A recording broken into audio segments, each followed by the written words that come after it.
So AI is no stranger in this room, and I don't have to be the first one to talk about the fact that it can automate so many things. But what we're really going to dive in today is the human layer.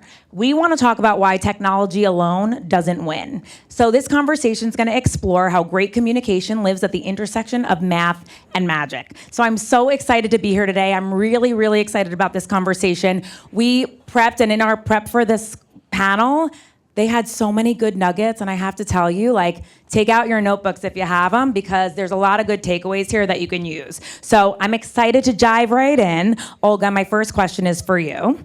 You talk about math and magic. Define that framework for us. Why is it particularly relevant right now? Great. Great. Mic's working. So it's an interesting world we're living in, right? Everything is changing very, very fast because of technology. But even if we turn the time back, doesn't matter when, right? Math always matters.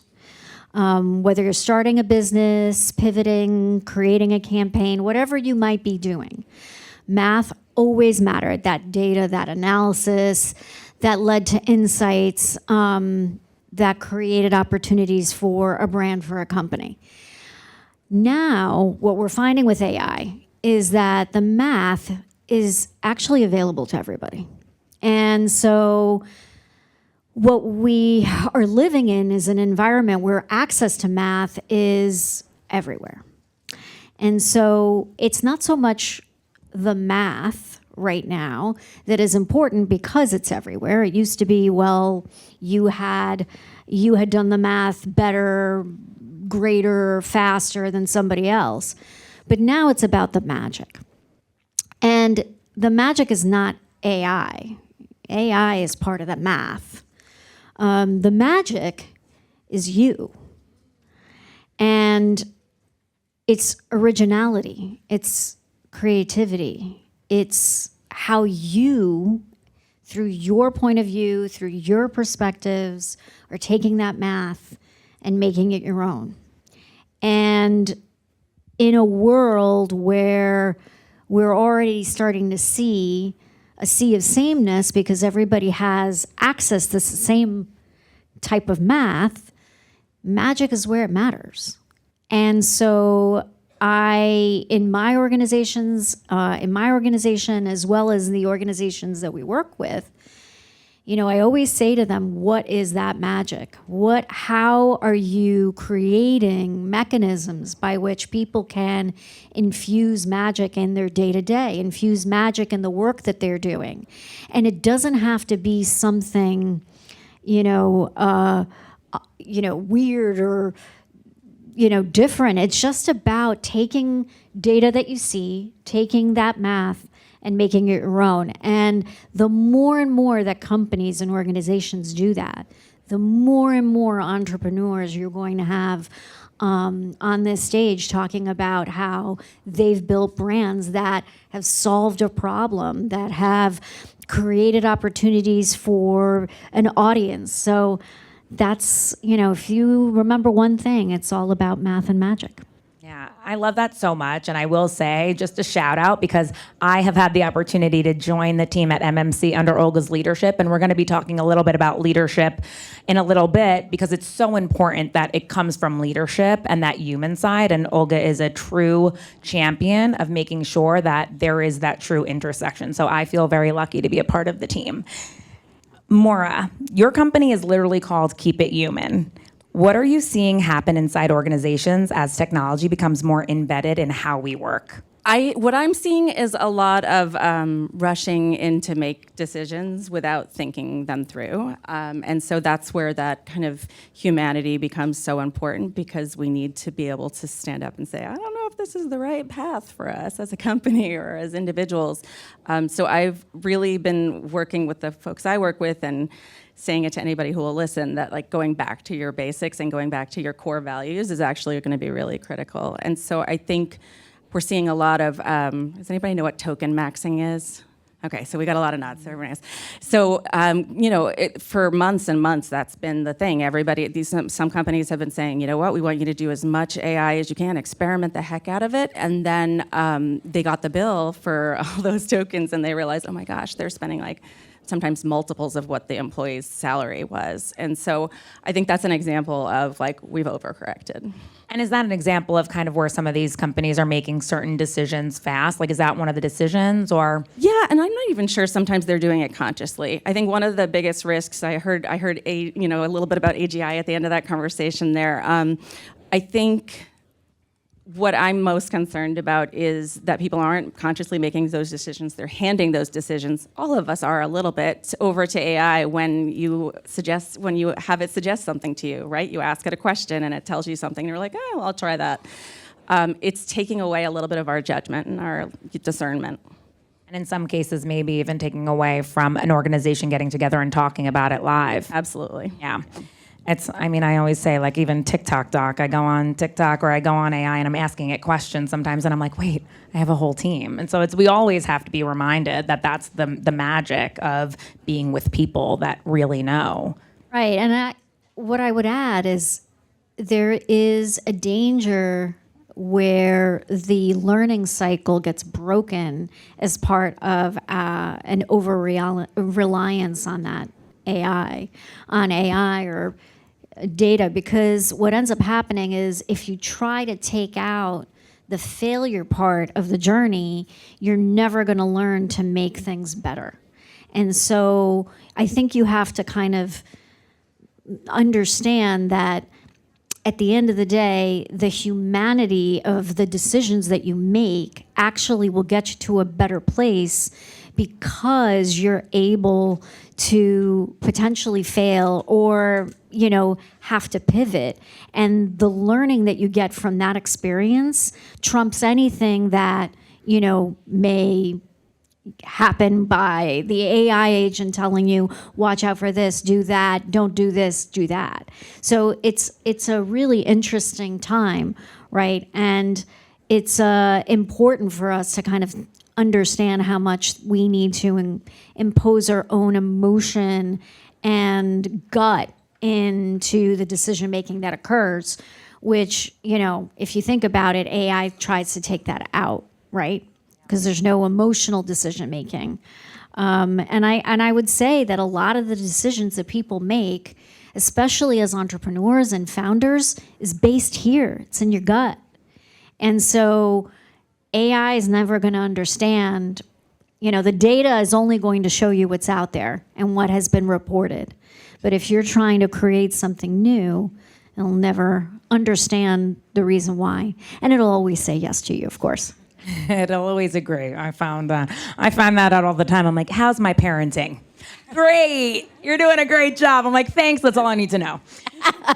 So I think that's a great point, because there is we talk a lot about storytelling, for example, as a communications agency. The story is really the basis of a brand. And when we talk about emotion and we think about like what's that gut kind of reaction to something or that emotive storytelling, I think where sometimes people are getting lost in AI is they're allowing it to tell their story for them, and it's coming off inauthentic. And nowadays, people can see through that even faster, and it's just taking away the beauty of what makes brands a brand or a founder. I mean, how many of you have these amazing stories? You plug them into ChatGPT or you plug them into AI, and it kind of spits out a version of it, but it loses all the emotion, right? I mean, I don't know who in here has experienced that, but I certainly have.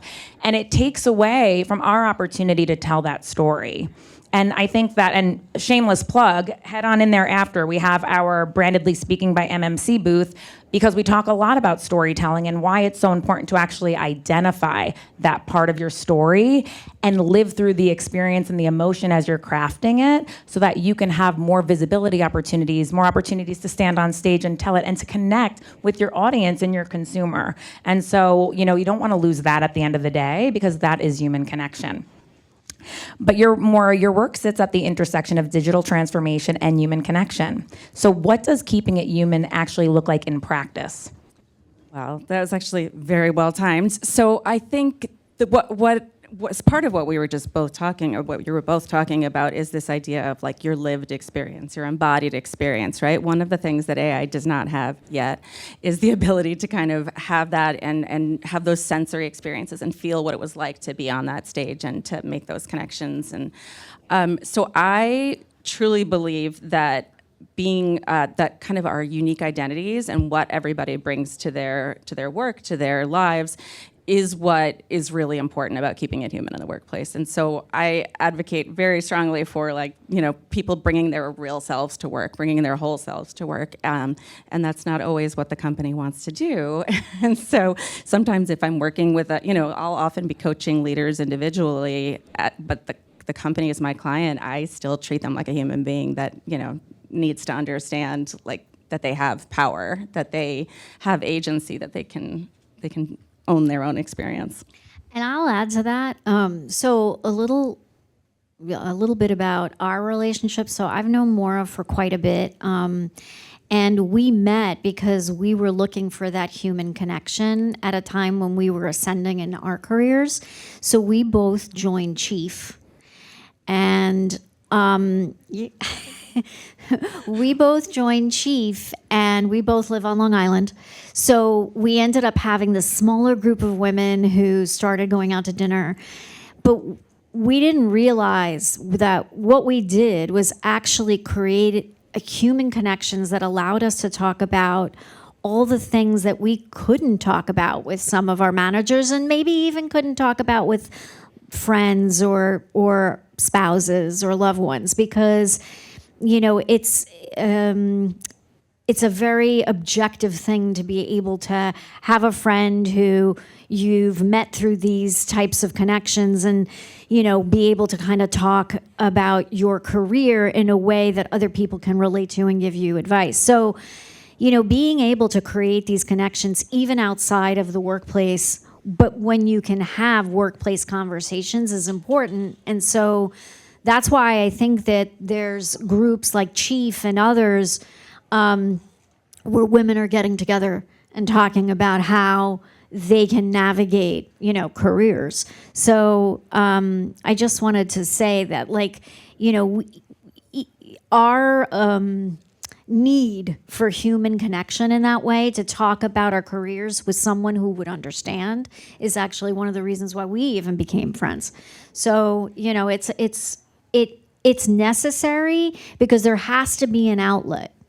Climbing up a ladder in a career, or even starting a company and moving the company forward, requires a lot of not only intellectual support, but a lot of mental support and emotional support. And so, finding ways in which not only you're keeping yourself fed emotionally, but you're also keeping your people, your culture, the people that are in the trenches with you, especially as you're starting a company or moving a company up, is important. So finding these groups, finding these rooms where you can be yourself, not be judged, and provided camaraderie and ambassadorship is important. Well, little do you know, now I'm going to join your dinners because I'm on Long Island too. Just saying. So I love that, because I think that support and being able to talk about navigating some of these workplace things are important, even if it's outside of the office, or just, kind of navigating it with somebody else that has different perspective, which I know you offer a lot of when you go into these businesses. But so many founders are navigating uncertainty, layoffs, rapid technological change. What responsibility does leaders have to preserve human-centered decision making? All of it. I think it kind of goes back to what I said just a few minutes ago, which is that there is this, like, the authenticity and the identity, and letting everybody be who they are is really important to all of us, right? And so I think encouraging that, and maybe sometimes going against the tide of what's happening corporately. So say say the corporation's pushing on token maxing, and you're the leader who says, what, maybe they stand up in the room and they're one of the first people to say, this isn't working. Like, somebody has to be the person to say this isn't working. I'm sure there are a lot of women in this room. I'm sure every one of you at some time or another has had to be the one who says the emperor has no clothes. This is that's part of your job as a leader, is to say this isn't working. And so I think that's kind of keeping that connection to the people that work with you, the people that, that are on your team, and making sure that you understand, like you keep that pulse so you know what's really happening. Absolutely. And Olga, you've built a career in communications, a very impressive one. May I add, and I don't want to embarrass you, but it's one of the main reasons that I was so excited about joining MMC. So look up her awards, I'm telling you. In a world increasingly driven by algorithms and AI, why do you believe communication matters more than ever? Head, heart, gut. Let's talk a little bit about that. So we talked a little bit about the gut, but what I will say is, and it's adding on to what Maura just said, we have to give people in the workplace reasons to want to show up every day that go beyond just the work. And I know because the work is changing fast. It's not necessarily always rewarding. I mean, let's be real, right? Some days it's mundane. Some days you may feel jaded going into the office.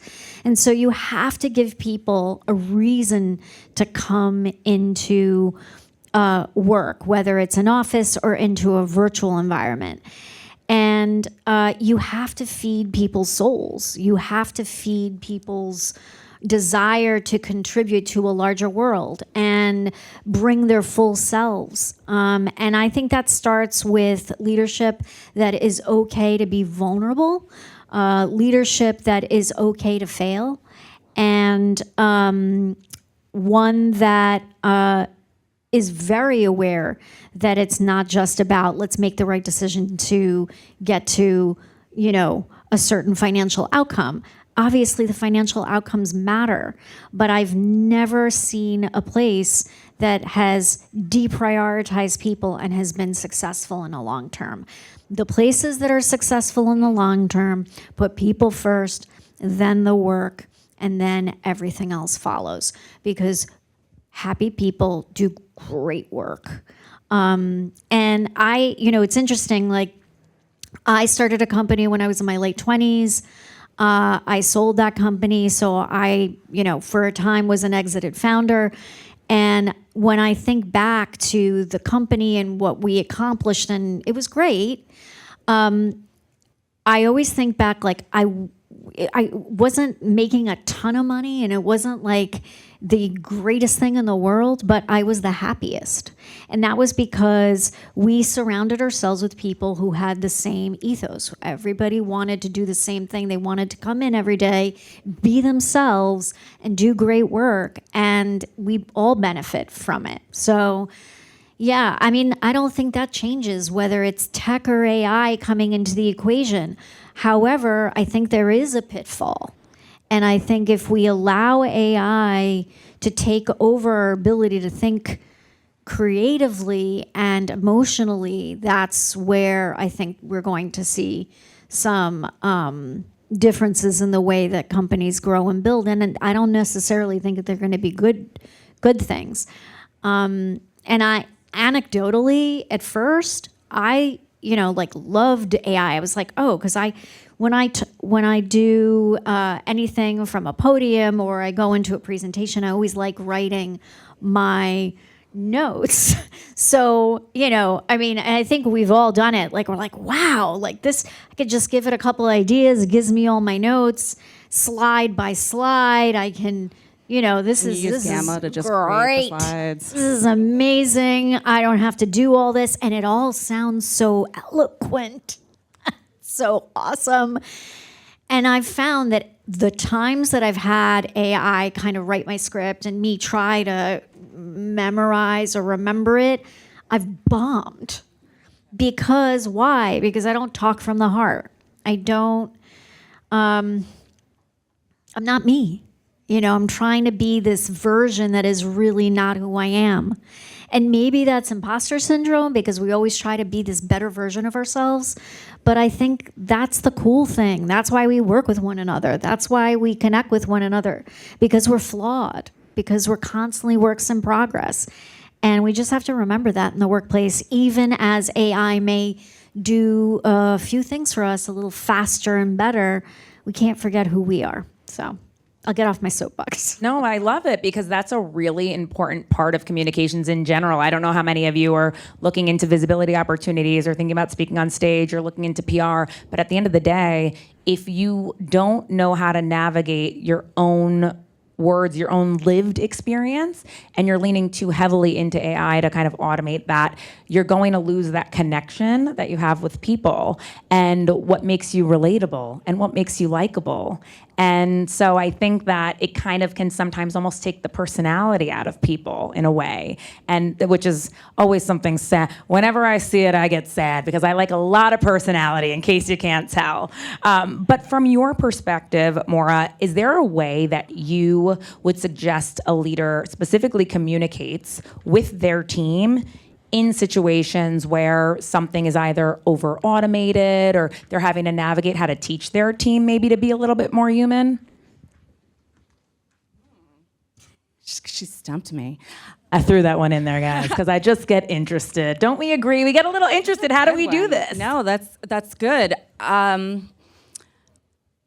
I think shining. Okay, so we all, we've kind of been talking around this idea that we all have things that make us unique, and then we form teams that are then somehow unique, right? We have these shared experiences that make us, that create culture, and so leaning into what's unique about people and like what their specialties are. I mean, this is something I've learned as an entrepreneur for sure, is that I'm not good at everything, as it turns out. And my therapist said this to me a couple of months ago, and I was like, how dare you? Actually, I think what he said was, "You're not perfect. You've never been perfect." And I was like, "How dare you?"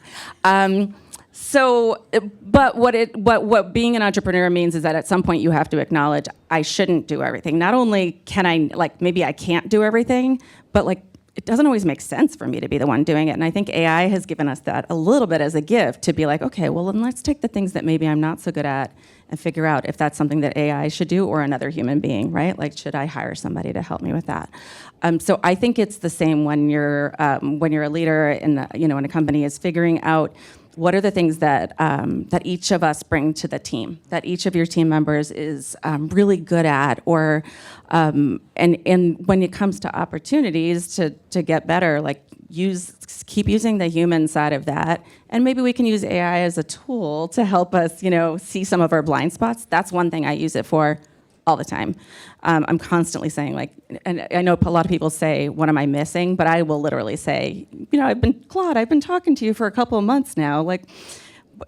Tell me a little bit about my perspective. I asked it a couple weeks ago. I saw something on LinkedIn, and somebody was talking about how they didn't like the responses they were getting from their AI. And I was confused because I was like, I've never gotten a response like that. I can't remember exactly what it was, but I remember thinking, that's strange. So I asked Claude. I was like, I read this thing. Why do you think it is that I don't get that? And it said, because you don't ask questions like that. You're the way you ask questions. So I guess in this particular example, it said that I come with a point of view and then I ask for a follow-up. And so I think if you come into this, tell me everything I need to know about, I don't know, whatever it is, that you get a different response. And so I think a lot of it, so another part of the leadership role is really to help people understand that there are differences in the responses you'll get. So kind of using it responsibly. Absolutely. And so many people in here are probably navigating these things right now within their companies, within, kind of the landscape of figuring out, am I using AI? Am I going to hire? And so it's really important to just take a step back and understand where everybody's roles are and where you can make certain things efficient and where you really need that human piece. But Olga, as a CEO, how do you create a culture that embraces AI and innovation without sacrificing human creativity? So we treat AI almost as a person in the room. So we know where the ideas are coming from. We're a creative agency, so we understand the limitations of AI. And so we ask people to brainstorm without AI and then brainstorm with it.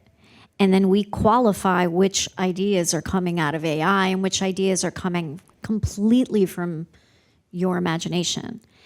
And I would say 80% of the time, most of the ideas that we go with are the ones from the people, the real people. So, however, we then use AI to back it up. And the prompt I've been using lately, which is super cool, because it's able to kind of tell you some interesting things, is give it kind of the direction that you want to go in, and then say to it, it's a year from now, tell me all the things that went wrong. And what you get back is literally a list of like all the pitfalls, but it's thinking about it in a future state rather than kind of tell me all the things that could go wrong.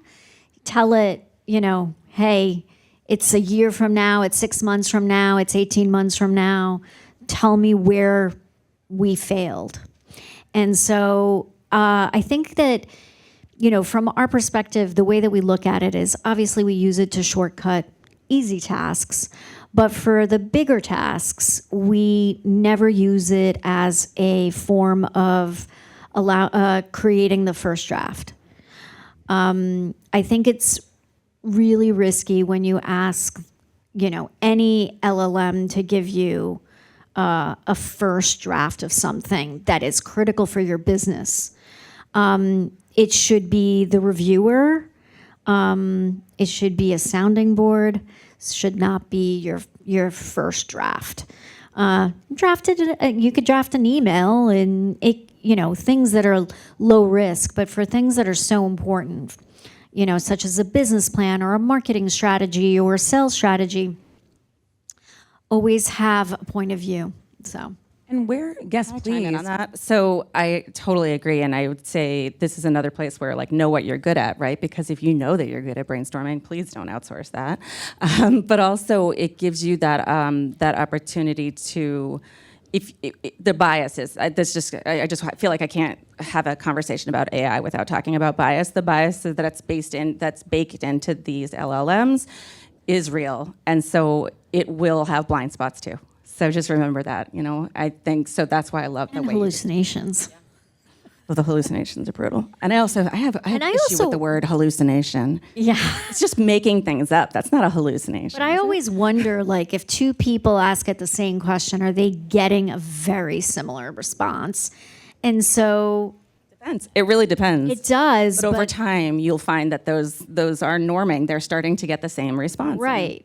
And that's why I think that, and I think society is going to also get to a point, though, where we're already doing it. Like, how many times have you read now something on LinkedIn, which was a perspective piece from a friend or a colleague or a former colleague or somebody and you're like, that was clearly written by AI. So I think we also have to be careful because there is now a bias versus, that was AI written, or that's actually original thought.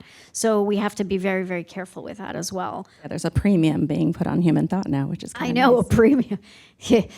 Yeah. So I think that's very, very important. And I think it shows why kind of moving your way from technology, and we try to do this with our people at work, is have moments where you're outside of an office or outside of wherever your place of work is, whether it's your apartment, your home, WeWork space, go outside. You're not going to find creative ideas or solutions by staying inside of, a room with one window. You want to go outside and experience the world and learn from things that, you haven't, seen before, or how people interact. So it's, we just have to force ourselves. And I know because of the pandemic, there was a lot of us became homebodies and started to be staying in communities. But, there's so much to be said about what there is to experience out there. And I would say that if you surveyed a lot of the founders of businesses that have started since the pandemic, I'm sure that they observed something in the wild that made them think about what they could do better to create a better experience. And that's what led to the innovation. It wasn't sitting in the house, unless they came up with DoorDash, in which case, it's a whole other thing. Well, I want to give a chance if there's any questions, one or two. But before that, one last thing that I'd love you to leave as a takeaway for the audience is there one thing that a founder, an entrepreneur, or someone that is navigating through their company as an executive can do tomorrow to strengthen the human layer in their company? Okay. You're still thinking more? No, I decided I didn't like the answer I had thought about already. I always say the best leaders are the most vulnerable ones. If you allow yourself as a leader, the tone is always set from the top, no matter what anybody says. If you allow yourself to be vulnerable as a leader, and say, hey, I don't have all the answers, but together I know we can create an amazing path. Or, hey, I didn't, I thought this was the best decision. It didn't work out. Let's try again. There will be a very different culture in your company because you then are basically saying, hey, it's okay to fail. We're here as each other's safety nets. Or, hey, it's an amazing opportunity for us to work together and actually shoot for the stars and aspire for something, even if maybe today it's not possible. So vulnerability, I think, is probably the most underrated leadership quality that you should have, especially in a world that is becoming more tech-driven. I love that. The thing I'll add is that being vulnerable sometimes, again, means acknowledging those blind spots, right? What are the things that maybe I'm not so good at? So I think, gosh, there's so much here. I feel like we could talk for another half an hour about that. But specifically, think about, I was thinking about the first panel where they were talking about who you were before, when you started the business versus who you were after the exit. That's what I keep coming back to in my head is, who are you at your core? I just, literally after 30 years, went back to grad school and graduated from the same place I went for undergrad. And I did it because I wasn't done. I realized I still have more stuff to do here. And so 4 years ago, I started down that journey. And I did that because I knew I had lost so much of who I had been when I was 22. And I wanted it back. So stay true to who you are. I think that's what I'll say. I love it. Well, I wish we had time for questions, but if you have any, please find us after the panel. We're so excited that we are here today at New York Tech Week. And thank you. Thanks, thank you guys. both so much. Thanks for having us. Yay.